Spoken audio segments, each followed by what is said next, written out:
This week has been a mental health awareness week, and I was sat out in the garden under a tarp, and I'm going to show you a little bit around the garden at the right point in this video. And I want to talk about mental health because about a year ago I posted a video about that, a little bit about my journey, really saying thank you to support to people who'd sent me messages and things and comments on a Facebook and Instagram post. Seems a good time really to go a little bit more in depth with it.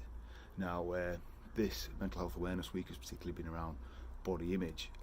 That's not really something I personally have struggled with, although I've worked with lots of people that have and do, and I've always been involved with competitive sport in one way or another, so I've generally focused on performance, what I can do, over how I look.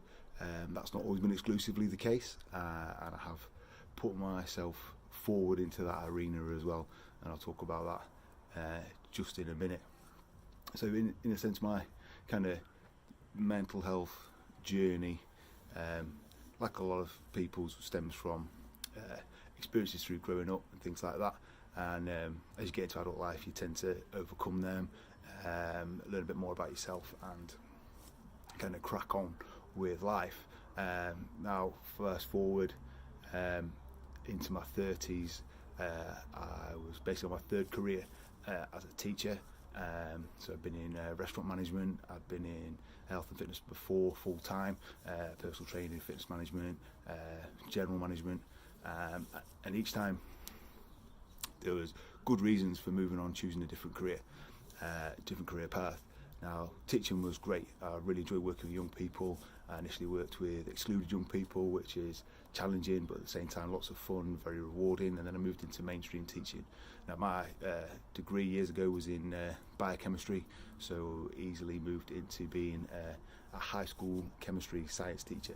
And as it was, with my previous experience and relationships I could build with young people, I tend to end up working with the lower sets, the kids with behavioural problems, things like that, and doing really well and really enjoying that.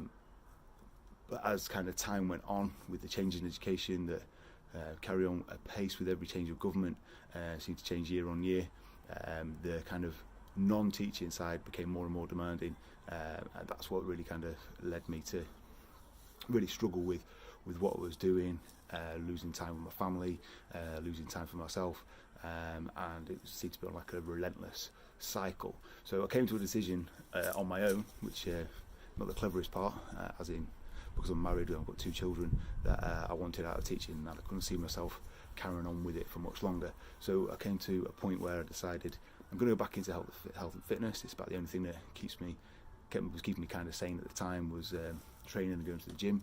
Definitely an environment I like to be in. I'd really built my knowledge even more since coming out of the industry when I was a fitness professional before, and felt I had a lot to offer back into the industry and offer to people looking to change their lifestyle, their own transformation,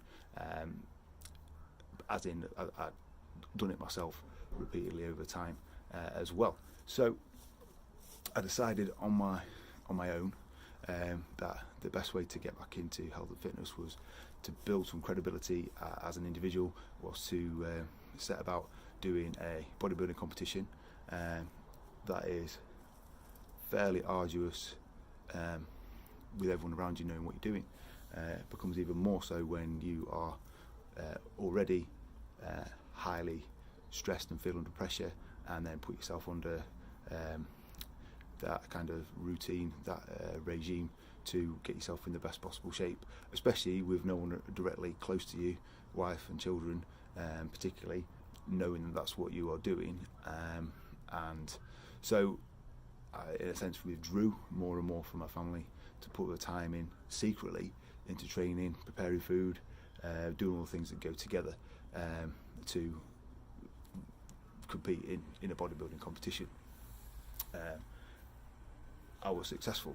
I won my class, great competition with the MPA,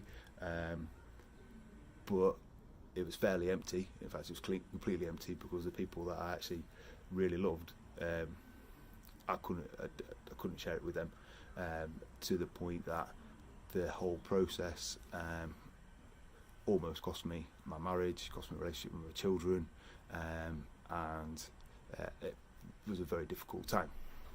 Now, the reason I've come and sat in the garden to do this video was because concurrently with doing the bodybuilding competition, I started the garden project, and it's still ongoing. We're 3 years down now. 2016 is what started, but we have a wall. Just finished doing another part of the wall today, and we have a really cool back fence and planters and a gate, and I'm sitting on a pebbled area, and we've got tables, and we've actually got chairs and things out here now, and actually the kind of progress of the garden is quite parallel to progress of restoring relationships and restoring my own mental health, and kind of getting back to being a husband, a father, and being able to provide for my family in a way that is not destructive to the people that are close to me. Some of it comes down to taking responsibility. Some of it comes down to accepting that the people close to me want the best for me, and it's not they're not just drawing off me all the time, and it's a cliche really, but it is better to give than it is to receive, and the more you give of yourself into your relationships and into the people that are close to you, particularly your wife, children, partner, however you find yourself, then the more you get back. Love is an expression of giving. It's not a feeling, and to express that in the right way to the individuals around you, it will look different in different relationships, in different circumstances, and that is something I've had to kind of come to understand as well. So if you do struggle in certain areas, there will be people you can talk to. I went for professional counselling, I went for professional Christian counselling. I have a faith, and I wanted that to be part of my journey of recovery, and that kind of path is ongoing. There's times and steps back. My dad died earlier this year, and it was quite quick and easy to slip back into some of the patterns emotionally and behaviourally, because of the added emotion and stress that I was experiencing around my dad dying quite suddenly, and the grief that I felt and the anger that I felt, and but fortunately much more able to talk about that, much more able to express, do you know what, I am having a hard time, this is what I'm struggling with, and this is how I need support right now. 3 years ago I totally couldn't do that, couldn't express anything. I just shut down, closed off, and kind of went for it in the sense of, I'm going to take back control and find worth in doing this thing, and hopefully that'll lead to, you know, getting out of the career I was struggling with and everything like that. So be kind to yourself, ask for help, love as you wish to be, you wish to be loved and respected and received. And if you are struggling, there is definitely a hope and a future for you where it won't be as it is now. It's not always going to be easy, but things will change, times will change, and you'll get better. The people around you want the best for you, they love you, and if any kind of help, direction, support, please give me a shout, send me a message, and I'll see what I can do with that.